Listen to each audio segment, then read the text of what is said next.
Hello viewers, আসসালামু আলাইকুম। আশা করি সবাই ভালো আছেন। আমরা যারা ফ্রিল্যান্সিং করে থাকি অথবা গুগল অ্যাডসে অ্যাডস রান করে থাকি, তাদের জন্য প্রতিনিয়তই গুগল অ্যাডসে মাধ্যমে অ্যাড রান করতে হয়, বা বিভিন্ন প্রোডাক্টের বা বিভিন্ন ভিডিওর বা যে কোনো কাজের অ্যাড রান করার জন্য আমাদেরকে গুগল অ্যাডস অ্যাকাউন্টে যে কোনো একটি কার্ড মানে ডুয়েল কারেন্সি কার্ড অ্যাড করতে হয়। তাই আজকে দেখাবো কিভাবে গুগল অ্যাডস অ্যাকাউন্টে ডুয়েল কারেন্সি কার্ড অর্থাৎ ভিসা কার্ড, মাস্টার কার্ড মানে যে কোনো ধরনের কার্ড কিভাবে অ্যাড করতে হয়। এই এই জিনিসটাই আজকে আমি এই ভিডিওর মাধ্যমে দেখিয়ে দিব। তো কথা না বাড়িয়ে চলে যাচ্ছি সরাসরি মূল ভিডিওতে। এই কাজটি করার জন্য আমাদের যাদের গুগল অ্যাডস অ্যাকাউন্টস আছে তারা তো অবশ্যই জানেন কিভাবে গুগল অ্যাডস অ্যাকাউন্টে যেতে হয়। তারপরে আমি বলে দিচ্ছি, যে কোনো একটি ব্রাউজারে যেতে হবে। ব্রাউজারে আসার পর লিখতে হবে ads.google.com। এই যে দেখেন আমার এখানে চলে আসছে ads.google.com। এখানে দেওয়ার পর এন্টার দিতে হবে। এন্টার দেওয়ার পর যেখানে আর ওই ব্রাউজারে যেই ইমেলটাতে আপনার গুগল অ্যাডস অ্যাকাউন্ট ক্রিয়েট করা আছে ওই ইমেলটা লগ ইন করা থাকতে হবে। আচ্ছা, চলে আসলাম আমি গুগল অ্যাডস অ্যাকাউন্টের ওয়েবসাইটে। এখানে আসার পর দিতে হবে সাইন ইনে ক্লিক করতে হবে। সাইন ইন, উপর থেকে সাইন ইনে ক্লিক করতে হবে। সাইন ইনে ক্লিক করার পর এরকম একটি ইন্টারফেস আসবে। যদি আপনার গুগল অ্যাডস থাকে, এই ইমেইলের মাধ্যমে যে কয়টা অ্যাডস অ্যাকাউন্ট আছে সবগুলো এখানে শো করবে। যেমন আমার এখানে দুইটা অ্যাডস অ্যাকাউন্ট আছে, একটা হচ্ছে ম্যানেজার অ্যাকাউন্ট আর একটা হচ্ছে পার্সোনাল অ্যাডস অ্যাকাউন্ট। তো আমরা সবসময় পার্সোনাল কার্ড অ্যাড করব সবসময় আমরা পার্সোনাল অ্যাডস অ্যাকাউন্টে। তার জন্য আমি চলে যাচ্ছি পার্সোনাল অ্যাডস অ্যাকাউন্টে। পার্সোনাল অ্যাডস অ্যাকাউন্টে আসার পর এই যে এরকম একটা ইন্টারফেস আসবে। এটা হয়তো সবাই জানেন যে এরকমই আসে। অপশনগুলো হয়তো কারো এই যে বাম পাশে দেওয়া আছে গোলস, টোলস, বিলিং, অ্যাডমিন, আর অনেকের হয়তো উপরে দেওয়া থাকতে পারে। তারপর এখানে আসার পর আমাদের চলে যেতে হবে কার্ড অ্যাড করার জন্য আমাদের চলে যেতে হবে বিলিংয়ে। বিলিংয়ে কার্সরটা রাখার পর এরকম আসবে। তো এই যে উপর থেকে বিলিং সেটআপ, বিলিং সেটআপে ক্লিক করতে হবে। বিলিং সেটআপে ক্লিক করার পর অ্যাকাউন্ট ক্রিয়েট করার সময় আপনি যেই কান্ট্রি দিয়েছিলেন এবং ইউএসডি যা মানে ডলার বা টাকা বা যেটাই দিয়েছিলেন এখানে দেওয়া থাকবে। আর ডলার বা টাকা এটা আসলে কারেন্সিটা আসলে কোনো ইয়ে করা যায় না, পরিবর্তন করা যায় না। কিন্তু আপনার কান্ট্রি যদি ভুল দিয়ে থাকেন তাহলে এখন এখান থেকে পরিবর্তনও করে নিতে পারবেন। আচ্ছা, আমার কান্ট্রি ঠিক আছে, কারেন্সি ইউএসডি দেওয়া আছে।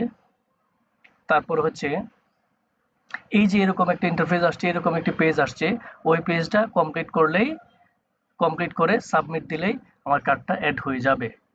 আচ্ছা, এখানে কি কি সাবমিট করতে হবে সেটা আমি একটু বলে দিচ্ছি। এই যেখানে দেখো যে অ্যাকাউন্ট টাইপ, এখানে অর্গানাইজেশন দেওয়া আছে। এখানে এই যে কলমের মতো আইকনটা আছে ওইখানে ক্লিক করতে হবে। এখানে আমরা যেহেতু এটা অর্গানাইজেশন মানে কোনো সংস্থার জন্য না, এটা পার্সোনাল একটি অ্যাকাউন্ট, তার জন্য আমরা সবসময় ইন্ডিভিজুয়াল সিলেক্ট করব। ইন্ডিভিজুয়াল সিলেক্ট করার পরে এখানে পেমেন্ট মেথড, এখানে কার্ড নাম্বার দিতে হবে। তারপর হচ্ছে এই যে এখানে মান্থ এবং ইয়ার, মানে কার্ডের মধ্যে যেই মাস এবং ইয়ার মানে সালটা উল্লেখ আছে ওইটা দিতে হবে এখানে, মাসটা দিতে হবে এখানে, সালটা দিতে হবে এখানে। আর সিবিসি নাম্বার, এটা কার্ডের সিবিসি নাম্বারটা কার্ডে তার দেওয়া থাকবে। ওই সিবিসি নাম্বারটা কার্ড থেকে দিয়ে নিতে হবে। কার্ডের উল্টা পাশে সিবিভি নাম্বারটা থাকবে। সিবিভি নাম্বারটা কার্ড থেকে এখানে দিয়ে দিতে হবে। তারপর হচ্ছে কার্ড হোল্ডার নেম, কার্ডের মধ্যে অবশ্যই নামটা আছে, যেই কার্ডটা আপনি অ্যাড করতে চাচ্ছেন ওই কার্ডের মধ্যে যে নামটা আছে ওই নামটা এখানে দিয়ে দেবেন। এখানে নামটা আসছে হচ্ছে আমার এই যে ইমেল অ্যাকাউন্টটা আছে, ইমেল অ্যাকাউন্টে যেই নামটা দেওয়া আছে হুবহু ওই নামটা এখানে চলে আসছে। কিন্তু আপনি সবসময় দিবেন ওই কার্ডের মধ্যে যে নামটা থাকবে, কার্ড হোল্ডার নেম, ওই নামটা এখানে দিতে হবে। বিলিং অ্যাড্রেস, বিলিং অ্যাড্রেসটা হচ্ছে কার্ডের মধ্যে যে অ্যাড্রেস দেওয়া থাকবে ওই অ্যাড্রেসটাই দিতে হবে এখানে। Address name, city, postal code, এটা দিতে হবে। তারপর অটোমেটিক পেমেন্ট, এখানে দুইটা অপশন আছে, এটা হচ্ছে অটোমেটিক পেমেন্ট আর হচ্ছে ম্যানুয়াল পেমেন্ট। অটোমেটিক পেমেন্ট যদি আপনি সিলেক্ট করেন তাহলে গুগল অ্যাডস থেকে আপনার কার্ডে যদি টাকা থাকে তাহলে এটি অটোমেটিক পেমেন্ট হয়ে যাবে, অটোমেটিক গুগল অ্যাডসে টাকাটা চলে যাবে। আর এখানে আর ম্যানুয়াল দেওয়া থাকলে আমরা যত ডলার চাই, ইচ্ছা করি শত ডলার আমরা গুগল অ্যাডসে নিতে পারবো। তো আমরা সবসময় ম্যানুয়ালটাই দিব, ম্যানুয়াল পেমেন্ট, আমরা অটোমেটিক পেমেন্ট দিব না।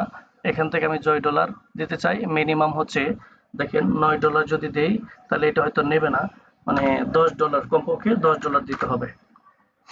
আচ্ছা, তারপর হচ্ছে ট্যাক্স ইনফরমেশন। ট্যাক্স ইনফরমেশন হচ্ছে যদি আপনার যদি টিন থাকে, মানে ট্যাক্স আইডেন্টিফিকেশন নাম্বার, এটাকে সংক্ষেপে বলা হয় টিন।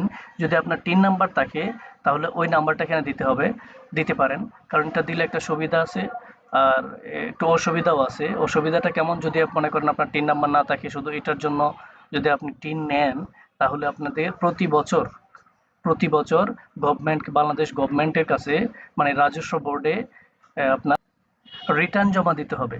প্রতি বছরে আপনাকে একটা রিটার্ন জমা দিতে হবে।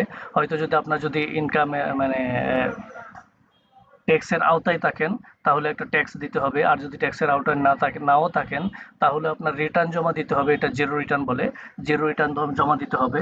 কিন্তু আমি মনে করি শুধু এই গুগল অ্যাডসের জন্য আপনি যদি normally professional Google ads account না থাকে, যদি আমি প্রতিনিয়তই যদি গুগল অ্যাডসে অ্যাড রান করেন তাহলে এটা আপনি করে নিতে পারেন। আর যদি কারণ টিন যদি না থাকে তাহলে গুগল অ্যাডস একটা মানে কাটবে, একটা চার্জ কাটবে, ওইটা অনেকটা মানে একটু বেশিই কাটে চার্জটা। আর যদি আপনি টিন নাম্বার দেন তাহলে এতটা চার্জটা এতটা কাটবে না, একটু কম কাটবে। তার জন্য যদি আপনি বেশি অ্যাড রান করেন তাহলে অবশ্যই টিন করে নেবেন। টিন করে নিলে হচ্ছে সুবিধাটা হচ্ছে আপনার এখানে চার্জটা কম কাটবে, আর অসুবিধাটা হচ্ছে আপনার প্রতি বছর একটি রিটার্ন জমা দিতে হবে। আর যদি আপনার এমনিতেই টিন থাকে তাহলে এটা অবশ্যই আপনার টিন নাম্বারটা এখানে দিয়ে দিবেন। আচ্ছা, আমি কার্ডের বা এইগুলা ইনফরমেশনগুলো আমি দিয়ে দিচ্ছি। এটা একটু সিক্রেট, যেহেতু কার্ড নাম্বার বা এইসব একটু সিক্রেট বিষয়, ভিডিওটা একটু স্কিপ করে দিচ্ছি। আমি এগুলো দেখাচ্ছি না, আমি এগুলো ফিল আপ করে পর আমি আপনাদের সাথে আবার চলে আসতেছি, একটু সময় অপেক্ষা করেন। আবার আমি চলে আসলাম, সব ইনফরমেশন দেওয়ার পরে আমি চলে আসলাম আপনাদের সাথে। এই যে দেখেন বাংলাদেশ, তারপর হচ্ছে কারেন্সি ইউএসডি, তার অ্যাকাউন্ট টাইপ হচ্ছে ইন্ডিভিজুয়াল, তারপর হচ্ছে এই যে কার্ড নাম্বার, তারপর হচ্ছে এই যে আমার অ্যাড্রেসগুলা, কার্ডের মধ্যে যে অ্যাড্রেস দেওয়া আছে যেটা বলছিলাম আগে, এটা ম্যানুয়াল পেমেন্ট, এখানে $10 দিবেন। আর হচ্ছে যদি ট্যাক্স আইডেন্টিফিকেশন নাম্বার থাকে তাহলে দিয়ে দেওয়ার পরে আপনি সবগুলো দেখে নেবেন সবগুলো ঠিক আছে কিনা। যদি ঠিক থাকে তাহলে এখানে সাবমিটে ক্লিক করবেন। ও আচ্ছা, এখানে 13টা ডিজিট লাগে কার্ডের, তো এখানে একটা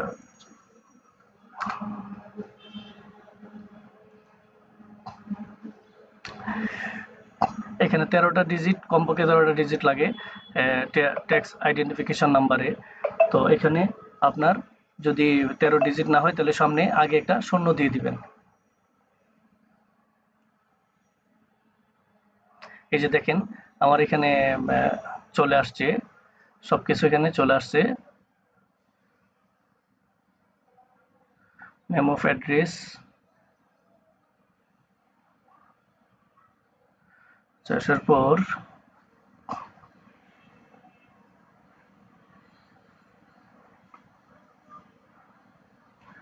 সেটা সেভ দিয়ে দিলাম।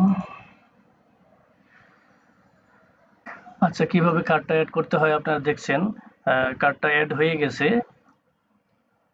তারপর এখানে আপনি যদি অ্যাড ফান্ড করতে চান তাহলে এখান থেকে অ্যাড ফান্ডে ক্লিক করে আপনার যত ডলার মনে চায় তত ডলার আপনি গুগল অ্যাডস অ্যাকাউন্টে অ্যাড করতে পারবেন ওই কার্ড থেকে। ভিডিওটা এখনই শেষ করলাম। ভিডিওটা যদি আপনাদের ভালো লেগে থাকে এবং উপকৃত হয়ে থাকেন তাহলে এই ধরনের আরও ইন্টারেস্টিং ভিডিও পেতে চ্যানেলটিকে সাবস্ক্রাইব করে বেল আইকনটি বাজিয়ে দিয়ে আমাদের সাথে থাকুন।